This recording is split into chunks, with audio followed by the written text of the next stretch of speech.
Jungly Pictures presents a powerful drama based on the landmark court judgment, Haq. आपको नहीं लगता कि आपको इस मामले के लिए किसी काजी के पास जाना चाहिए था? सर, अगर हमारे हाथ किसी का खून हो जाए तब भी आप यही कहेंगे कहीं और जाए। This is dangerous and malicious. शरीयत का मामला आप इस कोर्ट में डिस्कस हुआ है। अभी आपका जाती मामला नहीं रहा है, पूरा मुल्क इसमें घुसने वाला है। Directed by Suparn S. Verma, starring Imran Hashmi and Yami Gautam Dar. Haq in cinemas Friday 7th November.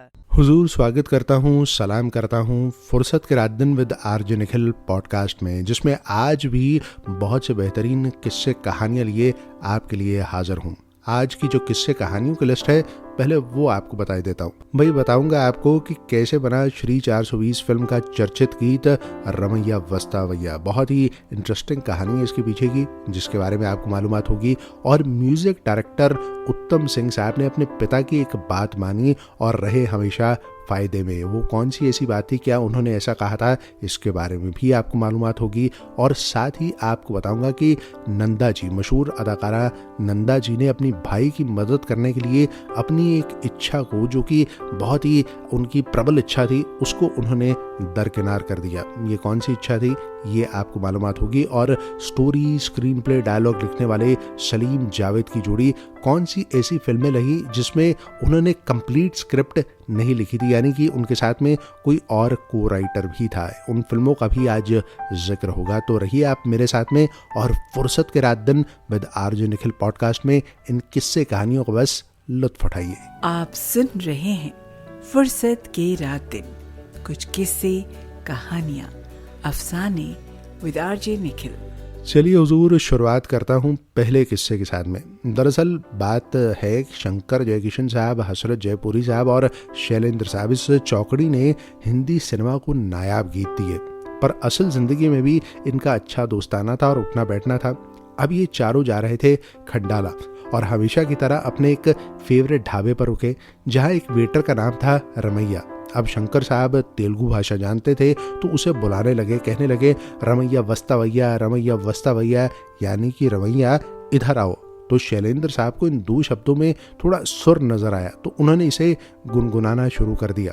और पास ही हसरत जयपुरी साहब बैठे थे, उनको लगा कि इसमें एक लाइन जोड़ देनी चाहिए, तो उन्होंने लाइन जोड़ दी, मैंने दिल तुझको दिया। तो रमैया वस्तावैया, मैंने दिल तुझको दिया। और साथ ही जयकिशन साहब ने टेबल पर ही तबला बजाना शुरू कर दिया और इसे संगीतबद्ध करना शुरू किया। अब जब वो मुंबई वापस आए तो ये गीत जो था वो तैयार हो चुका था। उन्होंने राज कपूर साहब को सुनाया, उनको बेहद पसंद आया और गीत इंक्लूड किया गया श्री 420 फिल्म के अंदर। और ये गीत आज भी उतना ही मकबूल है जितना उस दौर में था। रमैया वस्तावैया, रमैया वस्तावैया, मैंने दिल तुझको दिया, मैंने दिल तुझको दिया, ओ रमैया वस्तावैया, रमैया वस्तावैया। तो किस्सों का सिलसिला आगे बढ़ाते हुए बात करना चाहूँगा उत्तम सिंह साहब की, मशहूर म्यूजिक डायरेक्टर, म्यूजिशियन। दरअसल 60s के दौर में वो अपने परिवार के साथ में बम्बई आ बसे थे।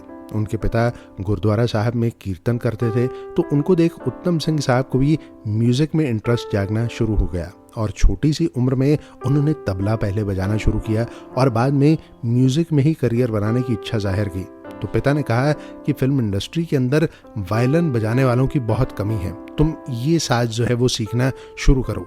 तब उत्तम सिंह साहब को लगा कि इंडस्ट्री में वायलिन का इस्तेमाल ना के बराबर होता है, अब इसमें करियर आगे कैसे बनेगा। पर पिता ने कहा कि नहीं, तुम्हें वायलिन ही सीखना चाहिए। तो वायलिन उन्होंने सीखना शुरू किया और उसके बाद में जहाँ भी वो ऑडिशन देने गए, वहाँ से कॉल आई, पहचान उनकी बनने लगी और ब्रेक उनको मिला एक डॉक्यूमेंट्री फिल्म में वायलिन बजाने को लेकर। और फिर रोशन साहब, मदन मोहन साहब, नौशाद साहब, एस.डी. बर्मन, आर.डी. बर्मन जैसे दिग्गज म्यूजिक डायरेक्टर के साथ में उन्होंने काम किया। और बतौर music director, independent music director, film Painter Babu से उनको जो ब्रेक मिला, फिर उसके बाद उन्होंने बहुत से यादगार गीत हिंदी सिनेमा को दिए।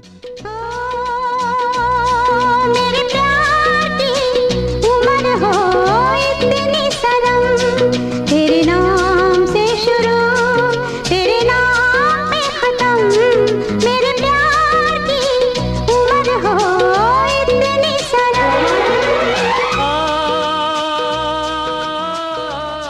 Jungly Pictures presents a powerful drama based on the landmark court judgment, Haq. आपको नहीं लगता कि आपको इस मामले के लिए किसी काजी के पास जाना चाहिए था? सर अगर हमारे हाथ किसी का खून हो जाए तब भी आप यही कहेंगे कहीं और जाए। This is dangerous and malicious. शरीयत का मामला अब इस कोर्टरूम में डिस्कस हुआ है। अभी आपका जाती मामला नहीं रहा है, पूरा मुल्क इसमें घुसने वाला है। Directed by Suparn S. Varma, starring Emran Hashmi and Yami Gautam Dar. Hug in cinemas Friday 7th November.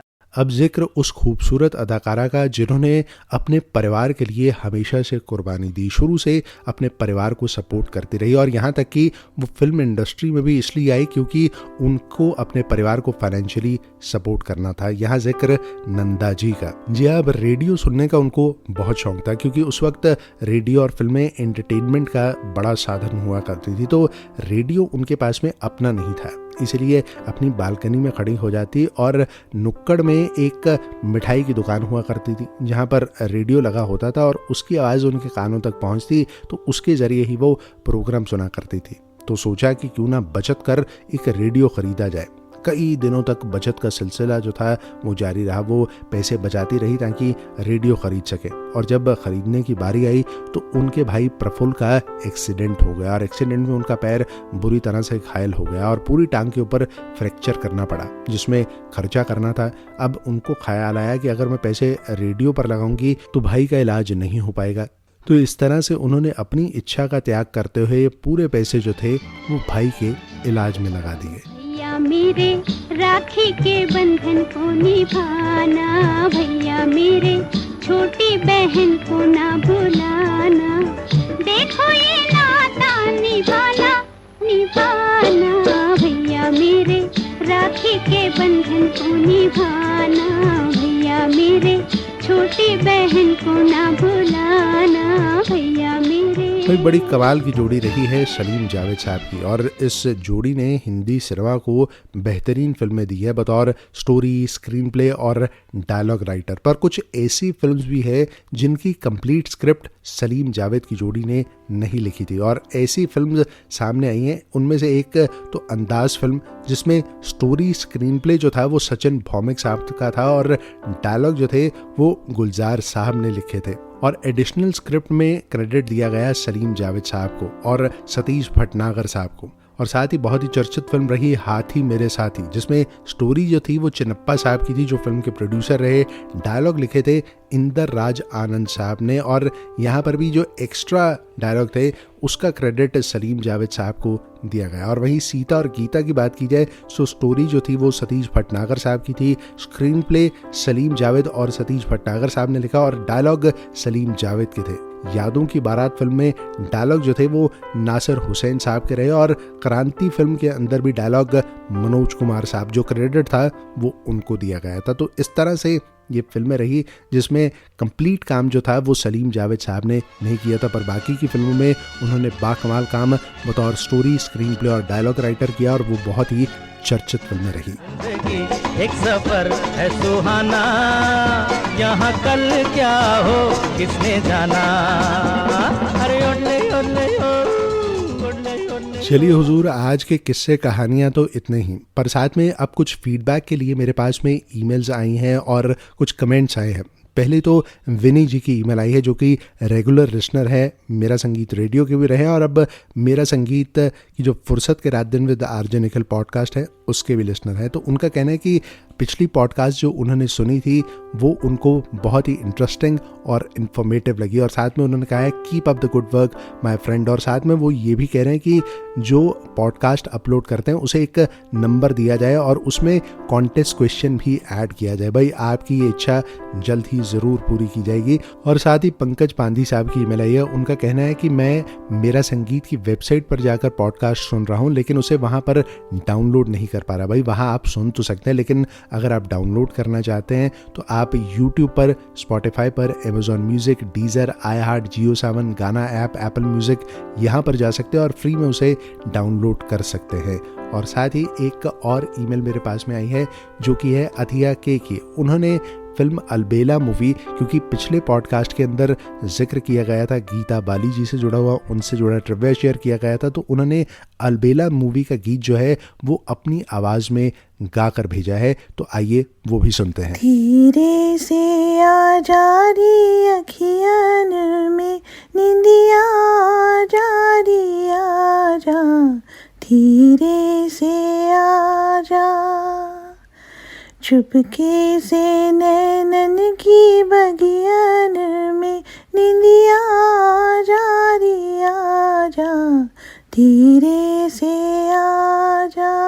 भाई बहुत ही सुरीली आवाज़ अतिया जी आपकी, बहुत बहुत शुक्रिया। इनकी ह्यूस्टन टेक्सास से ईमेल आई है और साथ में एक कमेंट यूट्यूब पर भी आया, वो मुझे लगता है अतिया जी का ही कमेंट है। उन्होंने ये लिखा है कि गीता बाली जी से उनको बहुत ही यंग एज में इंट्रोड्यूस किया गया था जब उन्होंने फिल्म अलबेला देखी थी, और वो जो मेमोरी है वो उनके दिमाग में इनग्रेव्ड रही है। और साथ में जब भी फैमिली और फ्रेंड्स इकट्ठे होते थे तो उनके पिता कोई ना कोई बॉलीवुड एरा की, ब्लैक एंड वाइट एरा की कोई फिल्म लगा दिया करते थे टेलीविज़न के ऊपर, और वो यादें आज भी उनके जहन में हैं। भाई यही मेरी कोशिश रहती है कि इस प्रोग्राम के ज़रिए उन्हीं यादों को तरोताज़ा किया जाए। और साथ ही आप भी प्रोग्राम के बारे में, पॉडकास्ट के बारे में फीडबैक देना चाहते हैं तो मुझे ईमेल कर सकते हैं nikhil@merasangeet.com पर।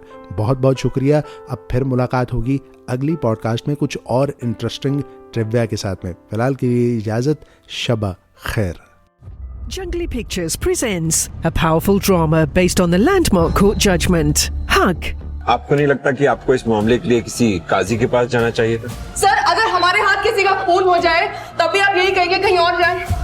This is dangerous and malicious. शरीयत का मामला अब इस कोर्टरूम में डिस्कस हुआ है। अभी आपका जाती मामला नहीं रहा है, पूरा मुल्क इसमें घुसने वाला है। Directed by Suparn S. Verma, starring Emran Hashmi and Yami Gautam Dar. Haq in cinemas Friday 7th November.